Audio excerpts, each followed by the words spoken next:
Bueno, en este punto entonces estábamos en la revisión de la clase pasada y estábamos en 4 dimensiones. Después había otro trabajo que es posterior, unos años posterior, que participa este autor y otros, que hablaba sobre conectividad ecológica.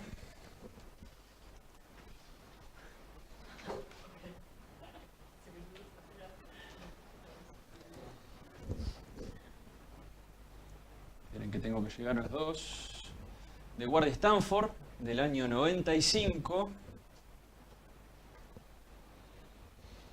Y que planteaba que en ese mismo paraguas conceptual de un sistema leótico como un sistema cuatridimensional, las interacciones espaciales variaban de acuerdo al sector del sistema leótico que se analizaba. Por ejemplo, la conectividad longitudinal era importante en la cuenca alta, en los tramos altos. La conectividad lateral en los tramos medios era muy relevante y empezaba a ser muy relevante, o era en ese punto muy relevante, las conexiones verticales. Y cerca de la desembocadura plantea de que son más relevantes en ese tramo las conectividad longitudinal y la lateral y no tanto la vertical. ¿Ah? ¿Qué hacemos? ¿Qué hacía este autor? Volvía a un modelo más complejo y más explicativo, ¿no? Explicaba más en detalle a qué se refería con aquello de las 4 dimensiones. ¿Ah? Y si se quiere, volvía a este esquema que tenía desde los años 50 de 3 particiones o 3 grandes bloques en el sistema leótico, que es cabecera, aguas medias y aguas cercanas a la desembocadura. ¿Está? De estas cosas estuvimos hablando el martes y vaya esto a modo de repaso muy rápido. El nuevo, digámoslo así, el siguiente punto que vamos a resumir tiene un título un poco sugestivo, que es el modelo de ecosistemas telescópicos. Y voy a hacer un intento por explicarles a qué se refiere esto. Bueno, fíjense, hablaba del espiral de materia en los corredores de arroyos de sistemas leóticos. Ese era el título del artículo. Ahora sí.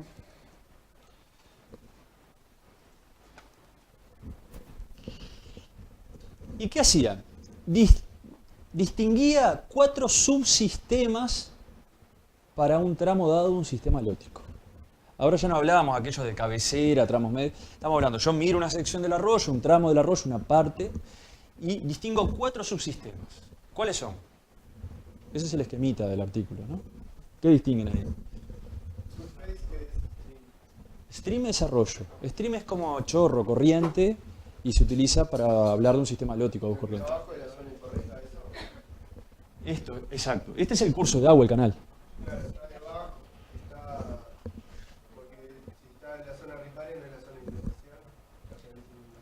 Sí, es la zona costera asociada directamente, donde está el monte fluvial, digamos. Entonces vos tenés 4, ¿no? ¿Qué es? Esto es agua superficial, esto es agua subterránea debajo, y esto es lo lateral, digamos. Y acá tenemos un poquito más allá lo lateral. Este es el esquemita que yo ya se los mostré de este mismo artículo, ¿se acuerdan? Cuando estuvimos revisando distintas conceptualizaciones de esto de la zona parafluvial. Y este es el esquema espacial sobre la cual construye o desarrollan este acercamiento teórico. Imagínense que esto es exactamente la misma figura que yo les mostraba recién, que tenía los arbolitos y el canal y todo, esquemática, abstracta. ¿Está? Y hay un eje, que es el eje vertical en este esquema, que habla de distancia de procesamiento. Y esto se basa en esa teoría del espiral de nutrientes, es la vuelta al ciclo. ¿Cuánto, hablando en distancia, lleva una vuelta del ciclo, en promedio? ¿Está? Hay unas caras duras que me dan miedo. No voy a señalar a nadie, pero... Párenme, péguenme. ¿Asustada? Sí. Pero no sé a qué, no tengo ni idea qué. Puede ser atención, pero... yo me voy de cámara demasiado seguido. Una vuelta del ciclo. Ahora, entonces, ¿cómo leerían esa figura? ¿Dónde lleva más distancia dar una vuelta de ciclo? No escuché, perdón. No. En la superficie, en el agua que corre. Exacto. Cuanto más largo, ¿no? Si están todos a la misma altura, son como cilindritos que están todos apoyados en la misma mesa, ¿no? Entonces, el más largo es el del arroyo. Lleva más distancia de dar una vuelta de ciclo. ¿Y eso por qué? Porque están migrando, derivando a mayor velocidad. El agua del canal se mueve a mayor velocidad, arrastra más rápido las cosas. ¿Está? Ahora, en la zona riparia, las cosas se desplazan a menor velocidad y dar una vuelta de ciclo lo hacen en una distancia más corta. ¿Se entiende esto?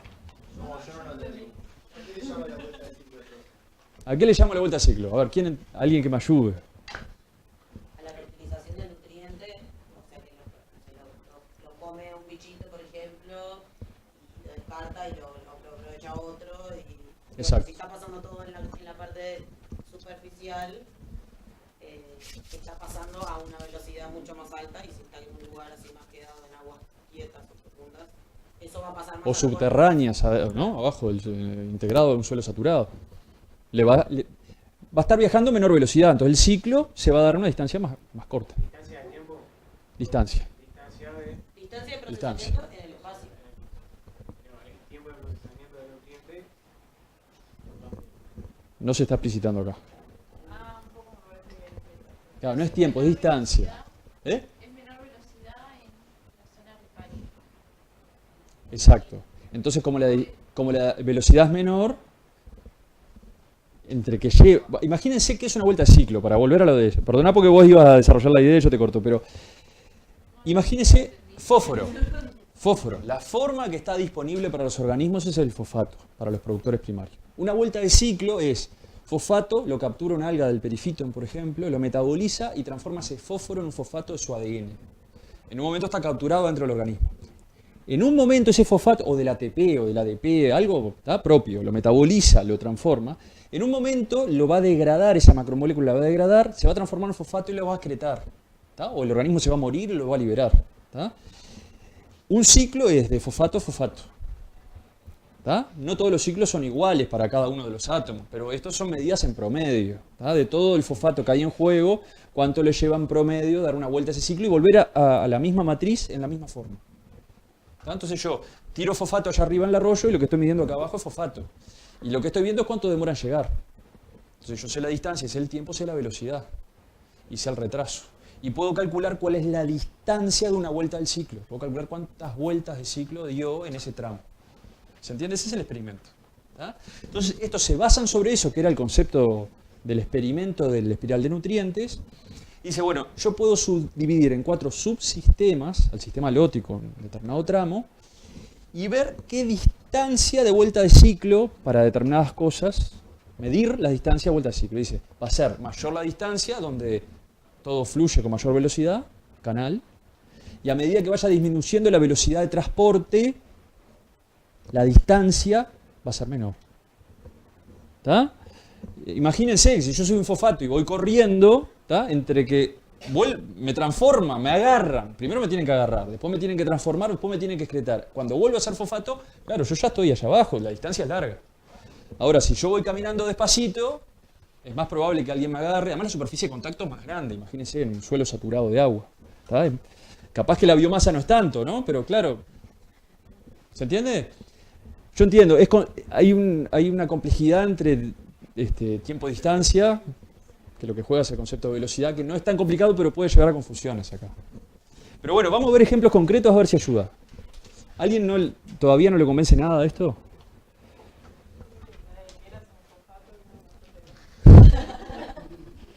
Y bueno, más o menos. Un poquito más, un poquito menos. No, no es así.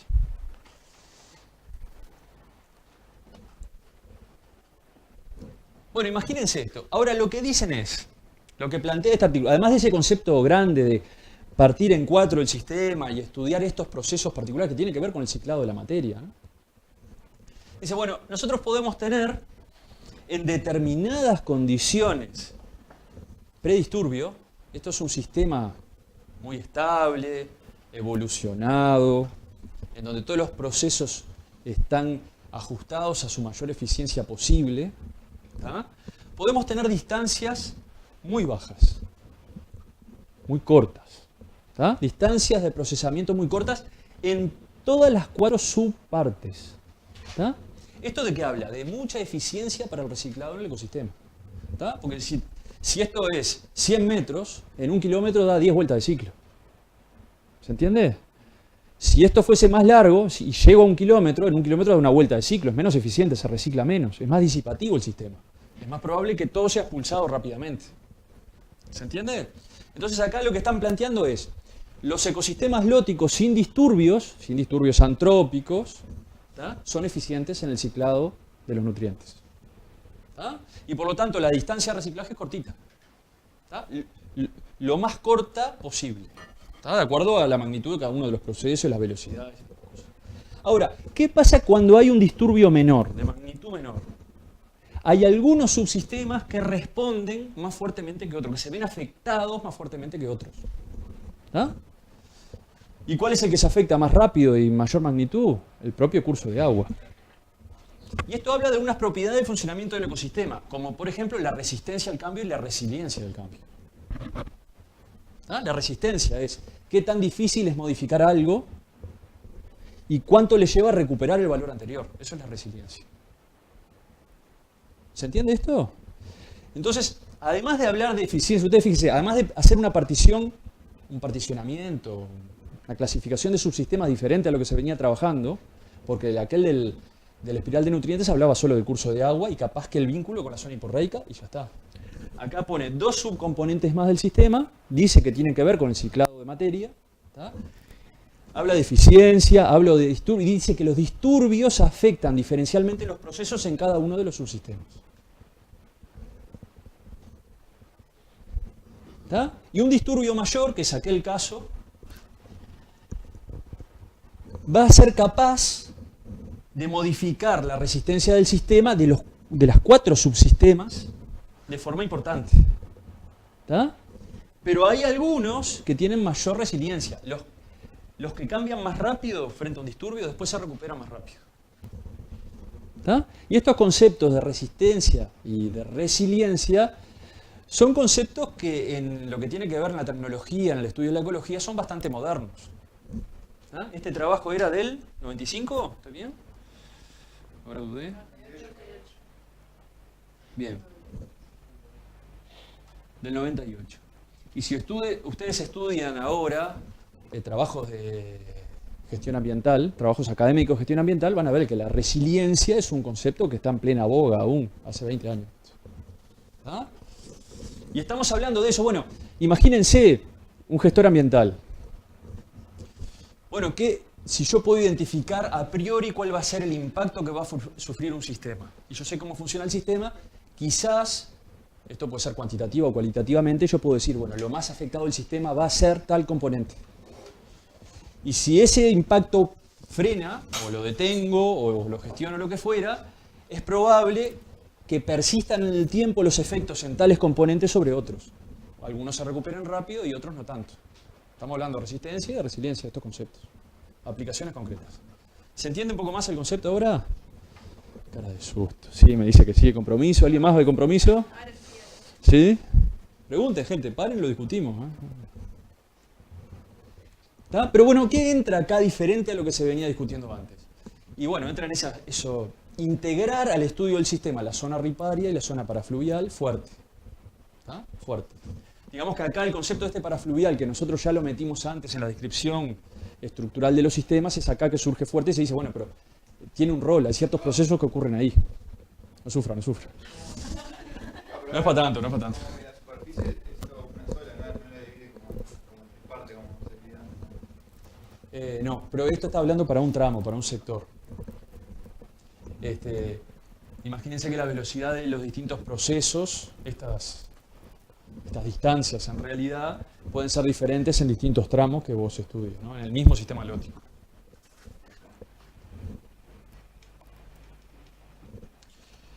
¿Alguien no había escuchado o no manejaba lo que involucra, lo que significa el concepto de resiliencia? ¿Nunca? ¿O no lo tenía claro? ¿O no lo tiene claro? Nadie lo tenía claro, nadie me dice nada, nadie lo tenía claro. Se usa mucho para eso, Está. la capacidad del ecosistema de volver a recomponerse en el tiempo, ¿no? Ujú. A crecerse las especies que estaban, o no sé. Exacto. Un disturbio natural o antrópico, o no sé. Adaptarse a las nuevas condiciones. Claro, como de recuperarse, no sé si está bien. Sí, sí, sí. Exactamente. Dime. En ese caso que planteaste el concepto así de resiliencia, aparece cuando el estudio es grande, ¿no? Sí, hay, Como que se afectan todos los cuatro subsistemas y ahí aparece la capacidad de recuperarse el sistema. siempre está presente. Lo que pasa es que ahí ponen énfasis porque lo que están marcando es que de repente, a ver, hay disturbios que son capaces de vencer la resistencia al cambio de determinados subsistemas y no de otros. Si el disturbio es suficientemente... en el momento posterior, esto uno esperaría que vuelva a su estado anterior, y ahí ya estás hablando de resiliencia. El tema que acá lo que está hablando es que de repente la resistencia puede ser diferente en cada uno de los subsistemas. Pero de repente el que era menos resistente es más resiliente. Entonces se da como una especie de paradoja. Lo que se modifica más fácil es lo que se recupera más fácil. ¿Tá? No quiere decir que acá no se aplique después, en el momento después de esto, no se puede aplicar el concepto de resiliencia. ¿Estamos bien? No le escribo mucho, pero bueno. ¿Qué le vamos a hacer?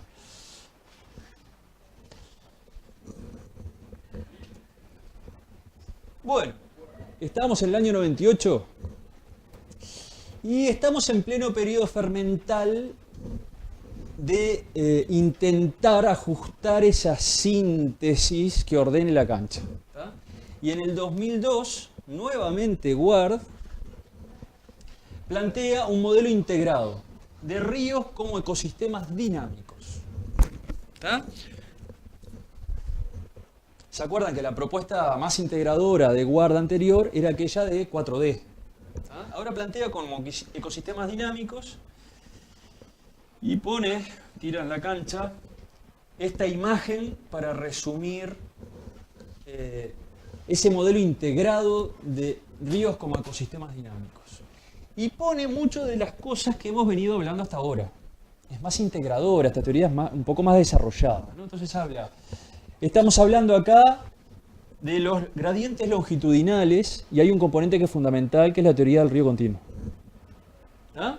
Y hay otro componente fundamental que también es parte de esto, que es la de la zonación. ¿Ah? Aquella que viene desde Illes de los años 50 y pico. ¿Ah? Después habla de los acuíferos y del aluvión, ¿se acuerda que hablábamos la otra vez? De esos sedimentos que se generan por transporte a partir hidráulico, digamos. Y habla de los corredores hiporreicos. Ahí ya está hablando más de la conectividad vertical. ¿Ah? Habla de algunos procesos de disturbio y recuperación, que es lo que hablamos recién, la resistencia, la resiliencia, cómo afecta el disturbio, y meten en esa mezcla, en esa bolsa, lo que vimos recién, ¿no? Este modelo del ecosistema telescópico que veíamos recién con sus 4 componentes. ¿Ah? Telescópico porque parece un telescopio, una caña telescópica, un catalejo, una cosa así. Y otro que lo vamos a ver después, que es el de discontinuidad serial, que es fundamental, y lo vamos a ver cuando trabajemos con reservorios de agua, embalses. ¿Ah?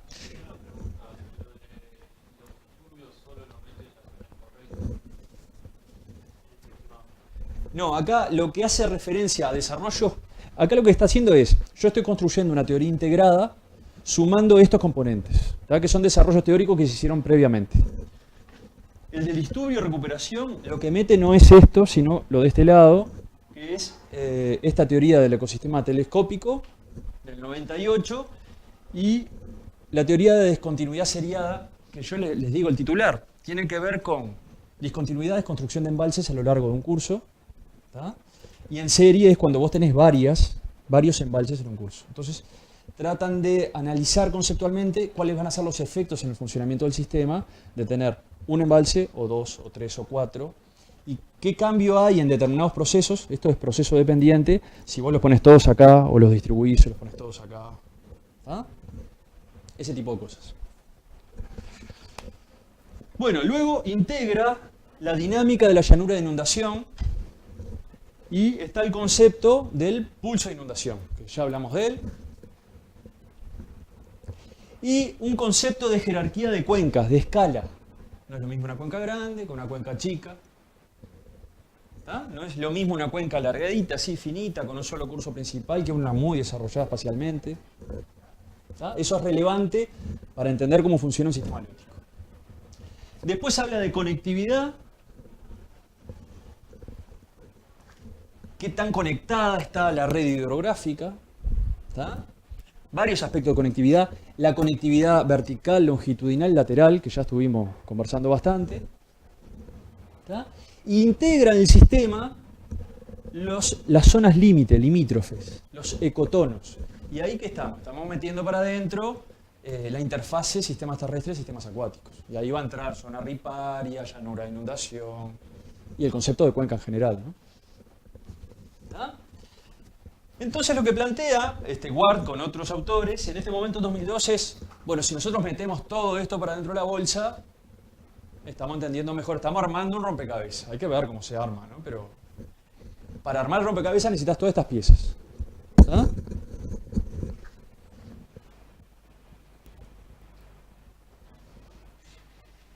Y acá se les va a complicar. Si se les complicó hasta ahora, prepárense.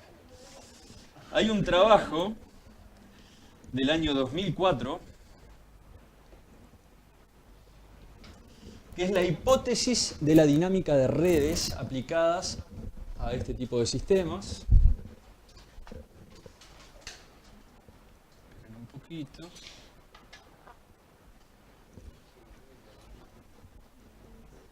Porque creo que acá tengo un problema.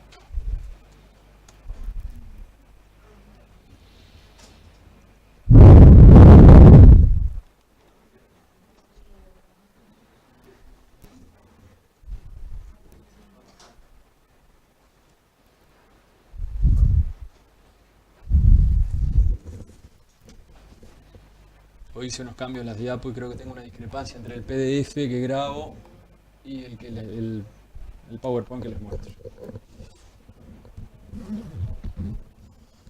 Bueno, esperen un poquito porque no estamos en la misma diapo.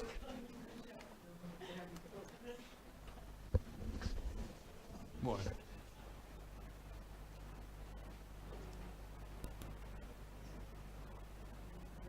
Ahora sí estamos viendo lo mismo en los dos lados.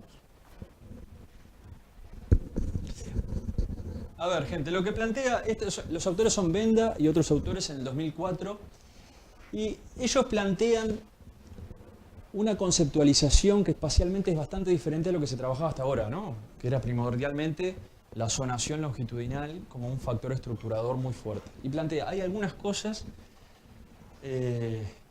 algunos procesos fundamentales en el funcionamiento de sistemas lóticos que no es relevante si vos estás en la cabecera, en los tramos medios o en los tramos bajos. Y saber eso no te permite entender los procesos que ocurren. ¿Tá? Y ellos decían, estos autores, de que habían 4 principales estructuradores del funcionamiento del sistema lótico, que eran el tamaño de la cuenca, la forma, la densidad de drenaje y la geometría de la red, y que esos 4 parámetros interactuaban para regular la distribución espacial de la diversidad física del canal y de los atributos riparios, de lo que está alrededor, digamos, del ecotono. ¿Ah? Y eso era fundamental para determinar la estructura de lo que pasaba dentro del curso de agua. ¿Ah? Y no es... A ver, fíjense, vamos a tratar de verlo bastante gráficamente. Fíjense la figura de las dos redes hídricas.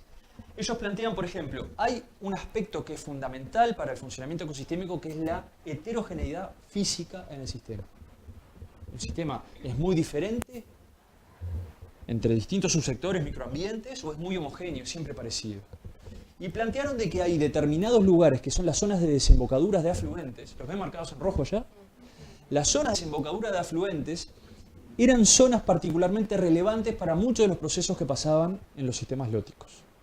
Y cómo era la forma de la red trófica, cuántas afluencias, cuántas interconexiones en el sistema había, y dónde estaban era relevante para entender qué procesos pasaban en todo el sistema lótico y dónde ocurrían. ¿Ah? Entonces, por ejemplo, Confluencias de relevancia. Fíjense que no están pintadas de rojo todas, ¿no? Pero por ejemplo, acá tenemos confluencias en sistemas de bajo orden y acá recién aparecen más adelante en la red trófica. Perdón, en la red hídrica. Perdón. ¿Está? Conceptualmente, esto se basa... ¿Qué hicieron estos autores? En 2004, una capacidad de cálculo importante, sustentada en computadoras potentes, metieron muchas variables del ecosistema, las analizaron en conjunto y generaron un modelo con características matemáticas que les permitía decir, miren, uno podría esperar que en base a este tipo de entradas, uno tenga funcionamiento diferente del sistema en este tipo de sitios. ¿Se entiende? Es bastante, digamos, es un desarrollo estadístico. ¿Tá? Difícilmente uno puede tratar de justificar después por qué esto se da, pero digamos que es una correlación. Dadas estas entradas, mi salida es tal. ¿Cuál es el vínculo? Hay que evaluarlo. Es una sumatoria de muchos factores. ¿Tá? Pero ¿cuál es el gran cambio conceptual de esta propuesta respecto a las anteriores? Que antes eran unas propuestas más lineales, longitudinales, y ahora la propuesta de análisis es más de red. Depende de cuáles son los componentes del sistema, llamémosle afluentes, y cómo se distribuyan en el espacio. ¿Tá? Y no importa tanto si están en la cabecera, en los tramos medios o en los tramos bajos. Importa más la interacción entre partes del sistema. ¿Tá? Es una lógica de red. Es diferente la lógica que está atrás de la explicación del funcionamiento ecosistémico. ¿Se entiende? Pasamos. Concepto grande. De esas diferencias grandes de... si yo entiendo que hay arriba y medio y abajo, estoy entendiendo lo fundamental, acá te dicen, no es así, vos tenés que saber cómo son los subsistemas, cada uno de los tramos, y cómo están conectados entre sí. Y ahí vas a entender cómo funciona el sistema. Dale. ¿Solo se refiere a las partes del sistema, a las partes del flujo de agua superficial? Sí. Digamos que este artículo es bastante poco amigable de entrarle. ¿Tá? Y la única referencia gráfica que yo les puedo presentarles para aplicar el concepto es esa de ahí. Y tiene que ver con eso. ¿Cuál es el concepto general que yo quiero transmitirle? Se cambia ese modelo de zonación, arriba, al medio y abajo, y las cosas vinculadas que venían hasta ese momento, a decir, entendamos que esto es una red y va a funcionar en función, perdón la redundancia, ¿tá? De cuáles sean los componentes y cómo interactúan entre ellos. ¿Tá? Y vamos a poner ahora un modelo que no tiene nada que ver con esto. Imagínense que yo tengo todas las piezas de una bicicleta. Yo las puedo armar de 1000 formas diferentes. Muchas de ellas no van a ser funcionales y muchas de ellas van a funcionar diferente. Y un poco es eso, es una aplicación de la teoría de sistemas, es decir, no importa tanto cuáles son las piezas, sino cómo interactúan las piezas entre sí. ¿Tá? No es lo mismo que el pedal lo ponga arriba en el manillar, que lo ponga abajo. ¿Tá? La interacción entre las piezas. ¿Tá?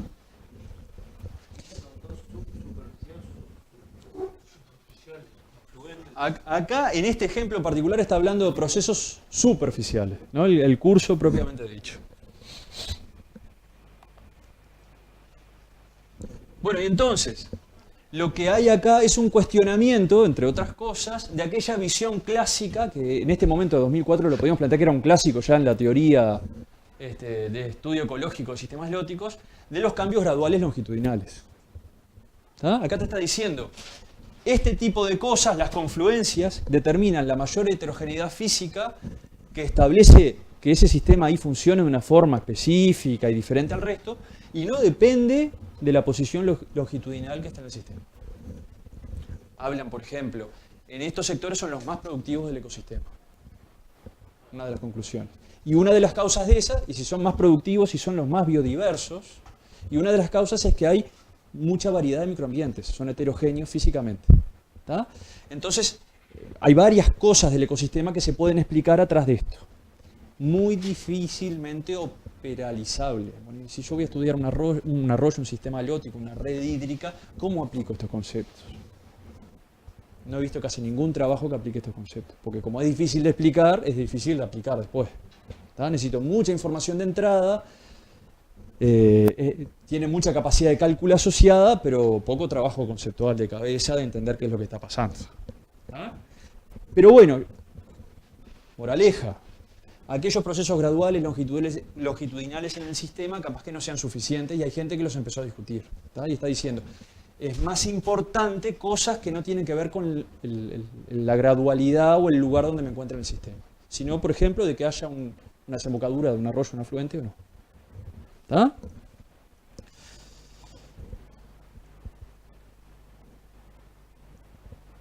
Bueno, y en el 2006, porque como esto viene siendo todavía muy fácil, se planteó una propuesta que fue de Thorpe y los y colaboradores, que iba, si se quiere, acarreando una filosofía similar a la de Benda del 2004. Son 2 años después, ¿no? ¿En qué sentido? Planteó de que hay zonas de funcionamiento. Esperen que estoy tratando de traducir el término y no me está saliendo. Las FPZ que aparecen ahí.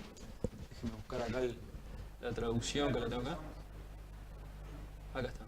A ver. Eso. Zonas de procesos funcionales.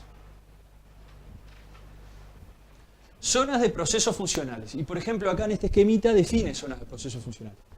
Hay zonas del curso que son móviles, que cambian su posición en el terreno. Hay zonas que tienen que ver con llanuras de inundación, que sean procesos funcionales asociados a las llanuras de inundación. Hay zonas, acá se llama, lo denomina anabranch, son brazos anastomosados, que son este tipo de cosas, ¿se acuerdan que los vimos?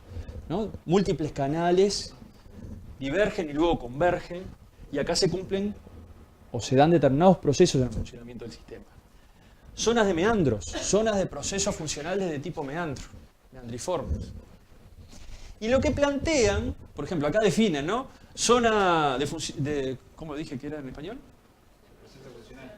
Gracias. Zona de procesos funcionales 1, 2, 3. O sea, no lo asocian a nada, pero dice, bueno, y el sistema lótico dependerá de cómo se ordenen en el espacio esas zonas de procesos funcionales. No es lo mismo tener un meandro antes de un rápido que tener el rápido y después el meandro.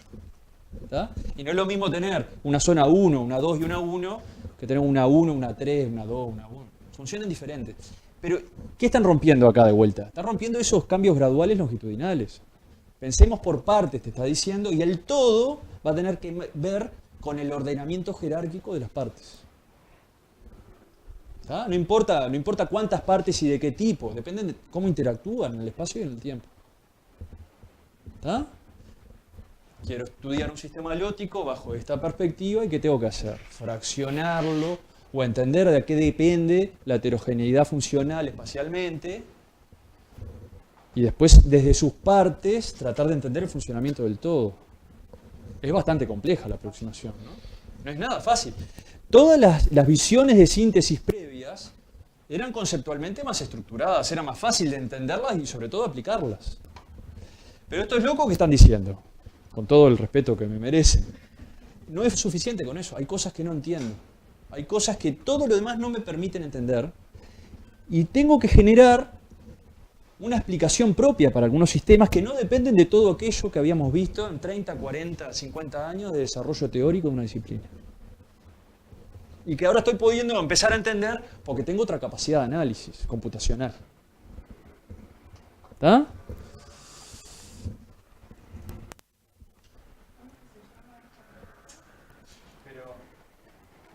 Se llama, ahí, esperen que se los muestro, se llama la síntesis de los ecosistemas riberinos. ¿Podés decir, como vos decías, que depende del orden del tipo de zona? ¿Se puede esperar algo sabiendo si tiene determinado orden, se espera tal cosa? Si ellos plantean, esto tiene que ver con la estructura de una red, hacen un paralelismo con el funcionamiento de un sistema informático y plantean 14, yo lo traté de traducir, no pude, 14 telnets, como el telnet de una conexión con un sistema, y plantean 14, y dice, bueno, estos 14 son fundamentales, no los vamos a desarrollar acá, porque es llevarlo a un nivel de complejidad que no tiene sentido para un curso como el que tenemos nosotros, pero esperen porque me estoy salteando alguna. A ver si los vemos acá. Entonces hablan de esto. Zonas de procesos funcionales que en realidad son parches hidrogeomórficos. Es un parche, es un sistema que tiene características hidrológicas y geológicas y geográficas. ¿Tá? Un parche. Muchos parches.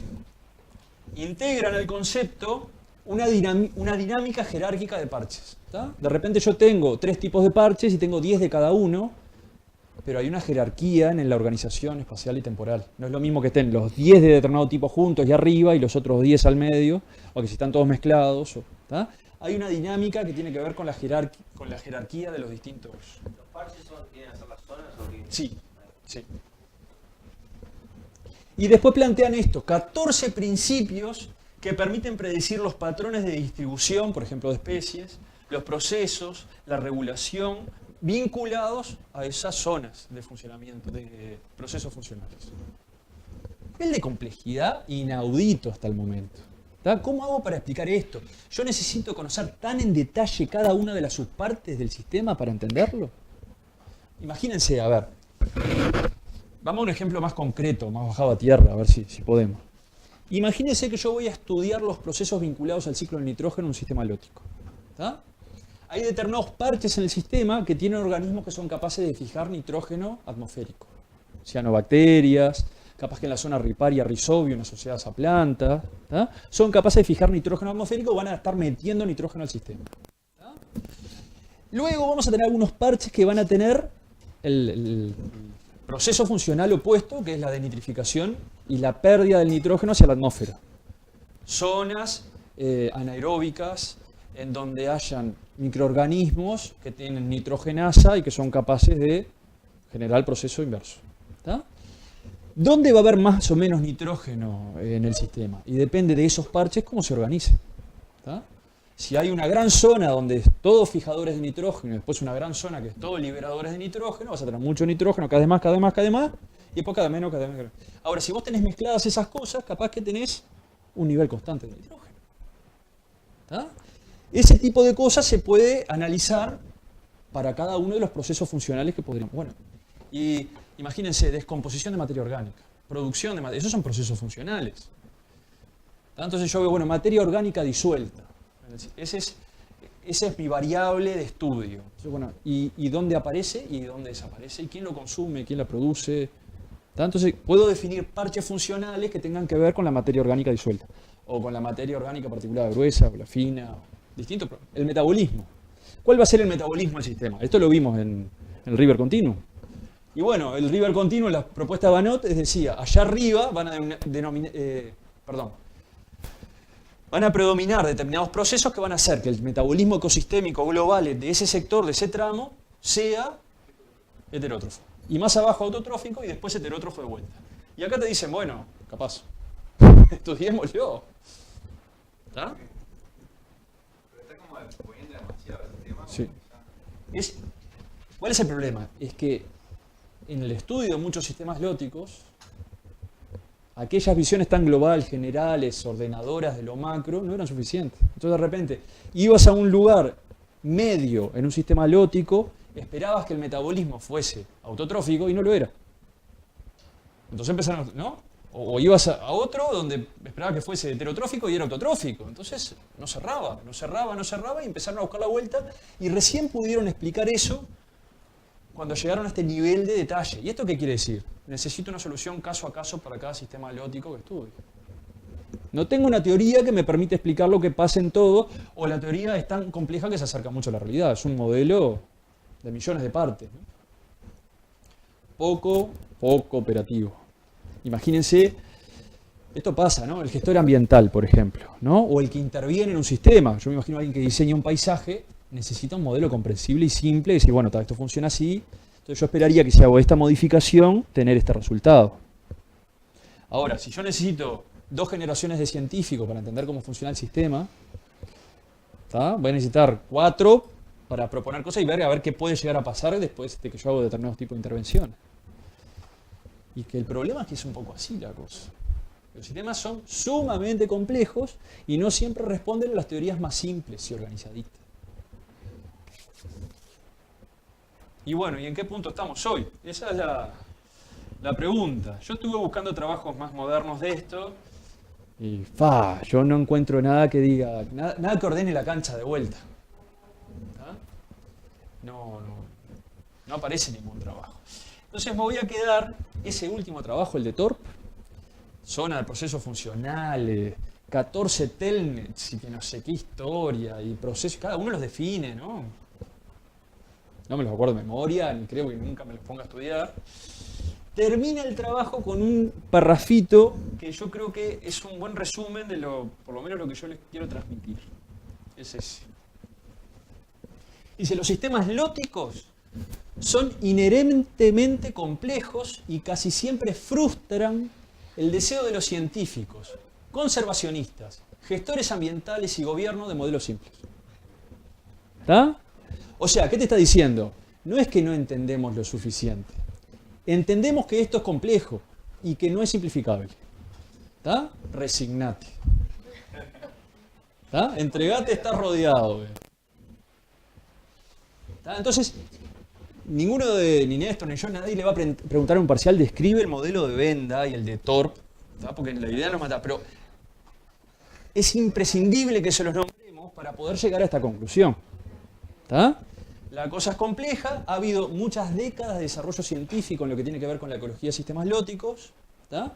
Primero se fue desarrollando por componentes diferentes. ¿Está? Distintos componentes. Después algunos autores quisieron ordenar la cancha poniendo todo en la misma bolsa. ¿Está? Y después que se armó eso, que tenía muchos componentes, heterogeneidad, complejidad, algunos autores dijeron, esto no funciona, y trataron de plantear alternativas en donde la única conclusión es, los sistemas son complejos, todos funcionan diferentes. ¿Está? No quiere decir que yo no pueda aplicar en algunos sistemas algunos componentes de alguna de las teorías anteriores. No es tirar todo a la basura. No es tirar todo a la basura. Pero cuando lo otro no funciona, yo tengo que recurrir a otras herramientas. Y esas herramientas existen, están disponibles, no son fáciles de aplicar. Ni siquiera son fáciles de comprender, ¿está? Su aplicación. Pero se pueden. Cosas se pueden hacer, ¿no? Nosotros podemos entender. Una red es complicada. El funcionamiento de una red de internet es complicado, pero funciona. Un sistema lótico funciona. ¿Tá? Yo puedo tratar de descomponer, bueno, cuántas computadoras hay y cómo se conectan entre ellas y cómo son los flujos de información, los flujos de materia, los flujos de energía. ¿Tá? Y yo a medida que estudio y aumento la complejidad en la comprensión del sistema, puedo entender mejor cómo funciona. Bueno, un sistema lótico más o menos lo mismo, pero aceptemos que es un sistema complejo. ¿Tá?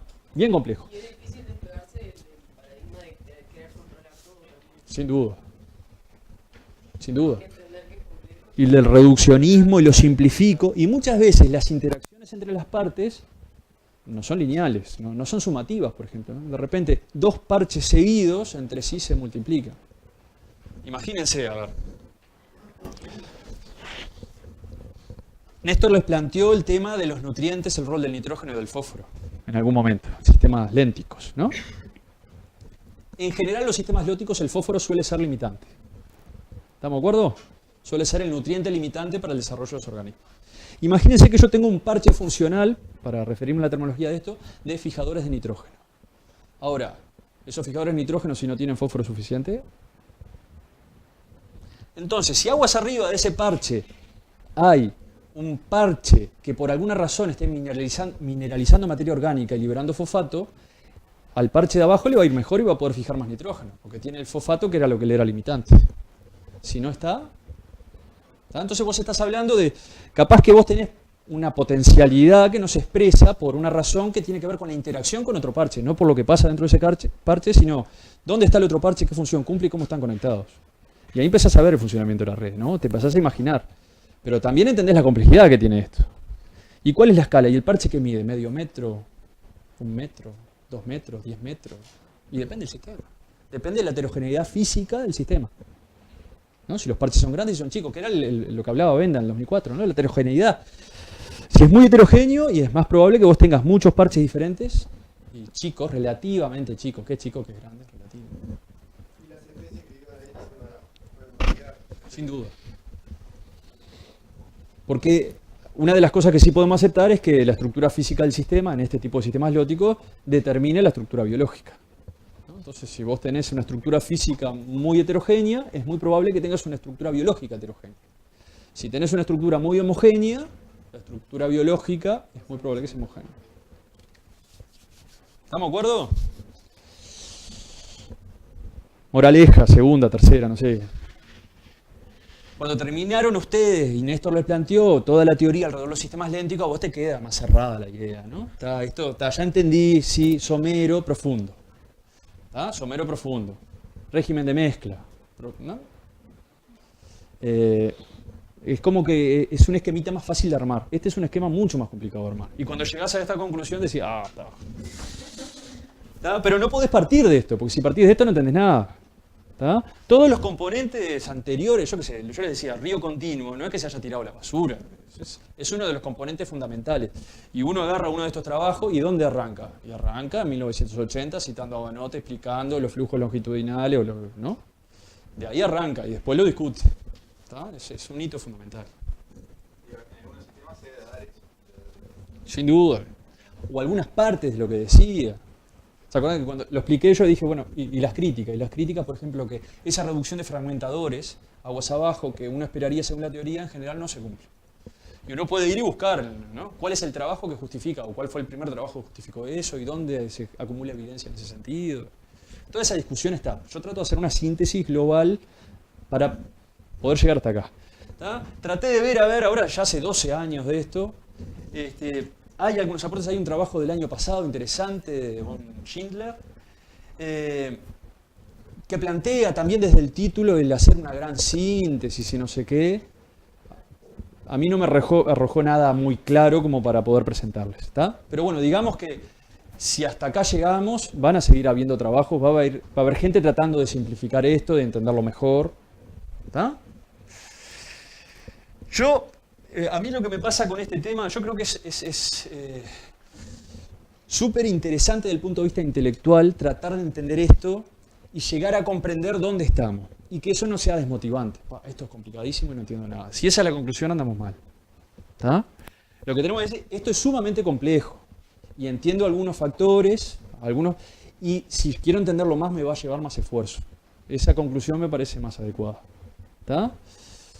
Porque si no, estamos tirando por la borda décadas de investigación y desarrollo de conocimiento, porque acá hay mucho conocimiento atrás de esa conclusión. ¿Está? Digamos que esa síntesis es un poco personal. Hay varios libros que están en el EVA que tienen que ver con ecología de sistemas lóticos. Ya les mostré esta misma diapo y les comenté algunas de estas cosas, no me acuerdo si les mostré esto. Está este libro en particular, que es un libro que está en español y en PDF, el Osei y Sabater, son dos limnólogos que estudian sistemas lóticos muy reconocidos españoles. Es un libro que no es demasiado lindo en su edición, porque es una edición de esas, no a la venta, digamos. No sé, lo financió un banco español y ellos publicaron el PDF. Está buena, y está en español. Después tienen el de Alan y Castillo, que es un libro del 2007, que es Stream Ecology. Es estructura y funcionamiento de las aguas que corren, que fluyen. Es muy buen libro, se los recomiendo. Luego alguna gráfica de este libro hemos visto, de Howard y Lamberti, de 2007, que son métodos en ecología de arroyos. Es un libro más práctico, no tan teórico, es metodológico, pero está muy bueno. Es más aplicado, si se quiere. ¿Está? Lambert y Somers, fíjense, 2007, 2009, 2007, 2007. ¿Está? Y estos son las Biblias del tema, y nosotros paramos en el 2006. ¿Está? Capaz que estamos entrando en un periodo de esos como de los años 70, en donde no hubo demasiado avance o producción. Y este otro es del 2006, es un libro que está en inglés, que es danés, que es muy chiquito, muy cortito, muy coloreadito, lindo. Alguna imagen vamos a ver ahora después. Se llaman Running Waters, que es aguas que corren. Dice, el desarrollo histórico y la restauración de los arroyos daneses de bajas pendientes. ¿Está? Y tienen una aplicación a lo que tiene que ver con gestión ambiental, si se quiere. ¿Está? Ahora vamos a arrancar y ya vamos a ver una imagen de esto. ¿Cómo estamos de hora?